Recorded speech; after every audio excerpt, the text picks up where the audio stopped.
ఇక section 22A అంటే ఇది ఒక రకంగా కాంగ్రెస్ పార్టీకి ఇబ్బందిగా మారింది. రేవంత్ రెడ్డి ముఖ్యమంత్రి హోదాలో ఆయన ఒక క్లారిటీ ఇచ్చారు, రెవెన్యూ శాఖ మంత్రి కూడా ఒక క్లారిటీ ఇచ్చారు. అయినా కూడా బాధితులు ఇప్పటికీ కూడా చాలా ఆరోపణలు చేస్తూ ఉన్నారు. ఎక్కడ సమస్య పరిష్కారం కాలేదు, ఏదో నోటి మాటగా చెప్తూ ఉన్నారు తప్ప క్షేత్రస్థాయిలో ఇంకా ఇబ్బంది ఉంది, రిజిస్ట్రేషన్లు అవ్వడం లేదు అని చెప్పేసి. ఈ నేపథ్యంలో 22A అంశాన్ని బీఆర్ఎస్ పార్టీ చాలా అగ్రెసివ్గా ముందుకు తీసుకెళ్తోంది. హరీష్ రావు కూడా నిన్న రాహుల్ గాంధీకి ఒక లేఖ రాశారు.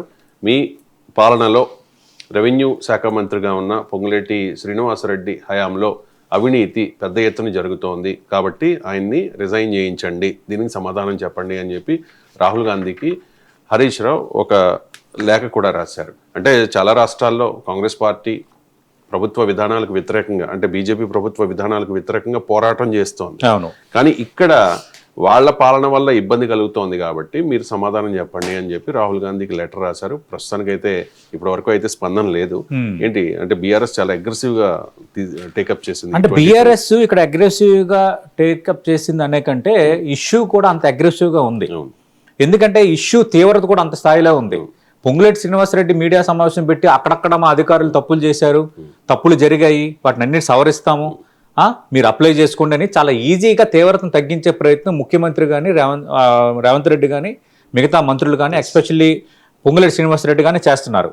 కానీ మీరు తేనె తుట్టెను కదిపారు. ఆ విషయాన్ని కాంగ్రెస్ పార్టీ గుర్తుపెట్టుకోవాలి, కాంగ్రెస్ పార్టీ ప్రభుత్వం గుర్తుపెట్టుకోవాలి. 22Aకి సంబంధించి నిషేధిత జాబితాలు భూములు పడేసి మీరు కొట్టుకొనరా, మీరు రండ్రా అని ఇండైరెక్ట్గా డబ్బులు దందాకు తెరలేపారనేది ఇప్పుడు ప్రజలు ఆరోపిస్తున్న అంశం. అసలు ఏంటి తలనొప్పి, ఏంటి గందరగోళం? ఒక ప్రభుత్వం అనేది ఏదైనా ఉంటే ప్రజల సంక్షేమ పరంగా ఉండాలి. నిజంగా ప్రభుత్వ భూములు 22A అంటే దానికి స్పెసిఫిక్గా దానికి ఒక లిస్ట్ ఉండాలి. ఏదుందో తెలియదు, ఒక గందరగోళం. మాది అసలు 22A జాబితాలో లేసారు, ఎట్లా వచ్చిందో తెలియదని మరికొందరు అంటున్నారు. గతంలో ఉన్న కోర్టు ఉత్తర్వులు ఉన్నా కూడా మమ్మల్ని లెక్క చేయట్లేదు మరికొందరు అంటున్నారు. దీనికి ప్రభుత్వం 22A అనేది తప్ప, అది పెద్ద భూత అని ఇన్ని రోజులు మాట్లాడుకుంటూ వచ్చారు. 3 రోజుల కిందట మంత్రి పొంగులేటి శ్రీనివాసరెడ్డి ప్రెస్ మీట్లోనే మొత్తం మీ చేస్తున్న మీ తప్పులు, మీ లోపల ఏం జరుగుతుందో అనేది ఆయన నోటి నుంచి బయటపడిపోయింది. ఆయన ఏం చెప్తున్నాడు? మా అధికారులు అనుకోకుండా కొన్ని తప్పులు చేసేశారు, పాత మెమోలు లేవు, పాత జీవోలు లేవు, అందుకే అనుకోకుండా కొన్ని ప్రైవేట్ భూములు వచ్చేసాయి, కొన్ని ప్రభుత్వ భూములు కొన్ని ప్రైవేట్ భూములు రెండూ కూడా ఒకే సర్వే నెంబర్తో ఉన్నాయట, అందుకు ఇవి కూడా 22Aలో చేర్పించేశారంట. మరి తప్పు చేసింది ఎవడయ్యా? అధికారులే కదా. అధికారులు తప్పు చేసినప్పుడు అధికారులపై చర్య ఎందుకు తీసుకోవటం లేదు? మీ రెవెన్యూ అధికారులు తప్పు చేశారు. ఆ శాఖ నిర్వహిస్తుంది ఎవరు? పొంగులేటి శ్రీనివాసరెడ్డి. పొంగులేటి శ్రీనివాసరెడ్డి నిర్వహిస్తున్న శాఖలో అధికారులు తప్పు చేశారు కాబట్టి, మాది 22Aలో కాదు, మాది ఒకసారి చూడండి అని ప్రజలు అప్లై చేసుకోవాలంట. తప్పును మొదట ఎవరు సరిదిద్దాలి?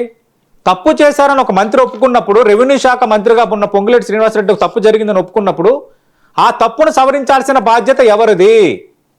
పొంగులేటి శ్రీనివాసరెడ్డిదే కదా, ప్రభుత్వందే కదా. ఎందుకు రేవంత్ రెడ్డి కూడా సీఎంగా సరే ఆయన కొన్ని వెల్ఫేర్ స్కీమ్స్ తీసుకొచ్చారు, కొంచెం ఆయన ఏమైనా చేస్తారు అనుకుంటే వాళ్ళు కూడా అంత గట్టిగా ఏమైనా పట్టించుకోవట్లేదేమో అర్థం కావట్లేదు. ఆఫ్ ది రికార్డుగా కాంగ్రెస్ పార్టీ మంత్రులు ఎమ్మెల్యేలు చాలా మంది మాట్లాడుతున్నారు ఇది ఒక పెద్ద సమస్య అయిపోయి మెడకు చుట్టుకుందని. మరి ఎందుకు ప్రభుత్వంలో చలనం లేదు? అంటే కావాలి ఇంటెన్షనల్గా చేశారా? దీని వెనక భారీ లక్ష్యాలు ఏమైనా ఉన్నాయా? ఇది ఇప్పుడు చర్చ. అయితే ఈ పరిస్థితుల్లో విపక్షాలన్నీ మాట్లాడుతున్నాయి. ఇప్పుడు హరీష్ రావు రాహుల్ గాంధీకి ఒక లేఖ రాశారు. లేఖలో చాలా అంశాలు ప్రస్తావిస్తున్నారు.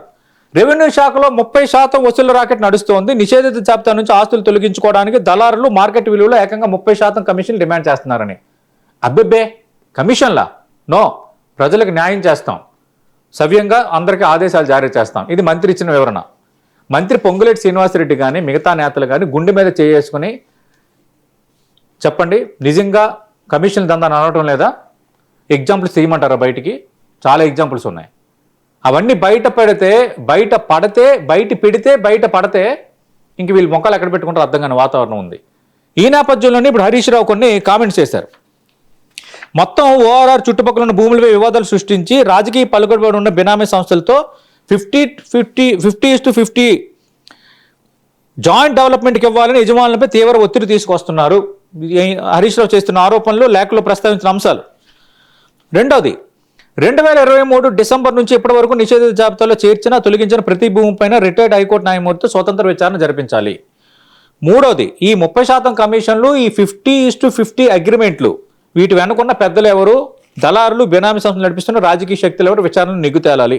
ఫోరెన్సిక్ ఆడిట్ ద్వారా ఏ ఆస్తిని ఎవరు జాబితాలో చేర్చారు, ఎందుకు తొలగించారు, ఎవరిది ఇది అనేది పూర్తిగా తేలాలి. జిల్లాల వారీగా 22A జాబితాను పబ్లిక్ డొమైన్లో ఉంచాలి. దశాబ్దాల క్రితమే అర్బన్ ల్యాండ్ సీలింగ్ కింద క్రమబద్ధీకరించిన ఆస్తులను రిజిస్టర్డ్ డాక్యుమెంట్లు ఉన్న భూములను మళ్ళీ 22Aలో పెట్టి స్తంభింపచేయడం దుర్మార్గం. వీటిపై విచారణ జరపాలి అన్న అంశంతో పాటు మంత్రిని బర్తరఫ్ చేయాలని ఆయన డిమాండ్ చేస్తున్నారు. రాహుల్ గాంధీకి రాసిన లేఖలో ఖచ్చితంగా ఎంత పెద్ద ఇష్యూ జరిగి కోట్లాది మంది ఎఫెక్ట్ అయిపోయి కన్నీళ్లు పెట్టుకుని బిక్కుమంటూ మా ఆస్తులు రిజిస్ట్రేషన్ చేయడానికి వెళ్తే రిజిస్ట్రేషన్ కుదరదు, మీరు 22Aలో ఉందంటే దానికి ఏం చేయాలో పరిష్కారం దొరక్క అధికారులు తప్పు చేశారని ప్రభుత్వం ఒప్పుకుంటూ మళ్ళీ ప్రజల్ని పెనం మీద పెట్టి ఈ విధంగా ఇబ్బందులు పెడతారా? ఇంతకు మించిన వ్యవస్థ లోపం, ఇంతకు మించిన ప్రజల్ని వేధించడం, అందుకని మేము ఓట్లు వేసింది. ఇదైతే చాలా పెద్ద ఇష్యూ. సరే, ఇప్పుడు హరీష్ రావు లేఖ రాశారు కాబట్టి మనం ఒక కాంటెక్స్ట్ తీసుకుంటున్నాం, కానీ ఆయన లేఖలో ప్రస్తావించిన అంశాలు, మాజీ మంత్రి హరీష్ రావు లేఖలో ప్రస్తావించిన అంశాలు అవాస్తవం అని ఎవరు ధైర్యంగా చెప్పలేం. హరీష్ చేసిన ఆరోపణలు బూటకం అని ఎవరు అనలేం. ఎందుకంటే ఫ్యాక్ట్స్ ఉన్నాయి. ఆయన చేసిన ఆరోపణలో వాస్తవం ఉంది అనడానికి మన ముందు బోల్డ్ అండ్ ఎగ్జాంపుల్స్ ఉన్నాయి. కానీ ఇది ఎందుకో ప్రభుత్వం మాత్రం నిశ్చేతంగా ఉంది. మీరు ప్రతిదీ మనం ఏదనుకుంటే అది నడుస్తుంది అనుకుంటే, మొన్న CJP ఉద్యమం రిజల్టే ఒక ఎగ్జాంపుల్, చిన్న ఎగ్జాంపుల్. ప్రజల్లో ఓపిక కొద్ది రోజులే ఉంటుంది. ఓపిక నశిస్తే అది పెను విప్లవమై రేపొద్దున్న అందరినీ కబలించేస్తుంది.